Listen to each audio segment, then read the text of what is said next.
سورہ یونس 11واں رکوع۔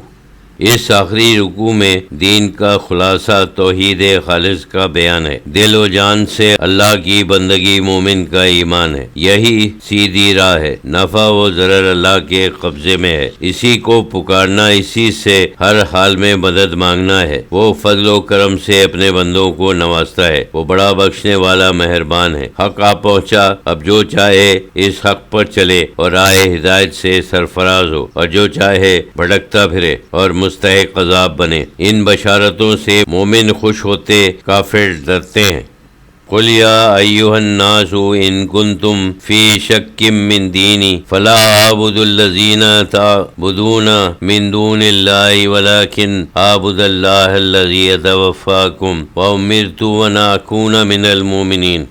اے رسول، اب انہیں دین کی اصل حقیقت بتا دیجئے۔ کہہ دیجئے، اے لوگو، اگر تم کو میرے دین کے متعلق کچھ شک ہے تو میں تم کو صاف بتا دوں کہ اللہ کے سوا جن خداؤں کی تم عبادت کرتے ہو، میں ان کی عبادت نہیں کرتا، بلکہ میں اس اللہ کی عبادت کرتا ہوں جو تمہاری روح قبض کرتا ہے، اور مجھے حکم ہے کہ ایمان والوں میں سے رہوں۔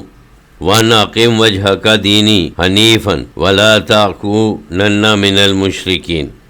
اور یہ کہ اے محمد، یعنی اے امت محمد، تو اپنا رخ یکسو ہو کر سچے دین اسلام کی طرف کر لے اور شرک کرنے والوں میں نہ ہو۔ وَلَا تَدْعُ مِن دُونِ اللَّهِ مَا لَا يَنفَعُكَ وَلَا يَضُرُّكَ فَإِن فَعَلْتَ فَإِنَّكَ إِذًا مِنَ الظَّالِمِينَ۔ اور اللہ کو چھوڑ کر کسی اور کو جو فی حقیقت نہ تو تجھے نفع پہنچا سکتا ہے اور نہ نقصان، مت پکارنا، پس اگر تو نے ایسا کیا تو ظالموں میں سے ہو جائے گا۔ خطاب رسول سے، مگر مقصود امت کو تعلیم دینا ہے۔ وَإِن يَمْسَسْكَ اللَّهُ بِضُرٍّ فَلَا كَاشِفَ لَهُ إِلَّا هُوَ وَإِن يُرِدْكَ بِخَيْرٍ فَلَا رَادَّ لِفَضْلِهِ يُصِيبُ بِهِ مَن يَشَاءُ مِنْ عِبَادِهِ وَهُوَ الْغَفُورُ الرَّحِيمُ۔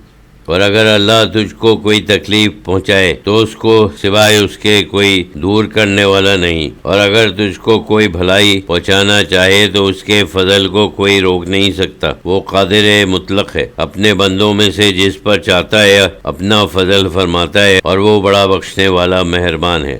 قُلْ يَا أَيُّهَا النَّاسُ قَدْ جَاءَكُمُ الْحَقُّ مِنْ رَبِّكُمْ فَمَنِ اهْتَدَىٰ فَإِنَّمَا يَهْتَدِي لِنَفْسِهِ وَمَنْ ضَلَّ فَإِنَّمَا يَضِلُّ عَلَيْهَا وَمَا أَنَا عَلَيْكُمْ بِوَكِيلٍ۔ پس آپ فرما دیجئے، اے لوگو، تمہارے رب کی طرف سے تم کو حق پہنچا۔ اب جو کوئی راہ ہدایت اختیار کرتا ہے تو وہ ہدایت سے اپنے ہی حق میں بھلائی کرتا ہے، اور جو گمراہی اختیار کرتا ہے تو وہ گمراہی سے اپنا ہی نقصان کرتا ہے۔ اور مجھ پر تمہارے کاموں کی ذمہ داری نہیں ہے، میں تمہارا وکیل نہیں کہ اچھا کرو یا برا، تو میں تمہاری طرف سے اللہ کے حضور ذمہ دار اور جواب دہ ہوں۔ وَاتَّبِعْ مَا يُوحَىٰ إِلَيْكَ وَاصْبِرْ حَتَّىٰ يَحْكُمَ اللَّهُ وَهُوَ خَيْرُ الْحَاكِمِينَ۔ اور آپ اسی کی پیروی کیے جائیے جو آپ پر وحی ہوتی ہے، اور صبر کیجیے یہاں تک کہ اللہ رب العزت اپنا فیصلہ صادر فرما دے، اور حق و باطل، نور و ظلمت، اسلام و کفر کی حقیقت لوگوں پر آشکارا ہو جائے، اور وہ بہترین فیصلہ کرنے والا ہے۔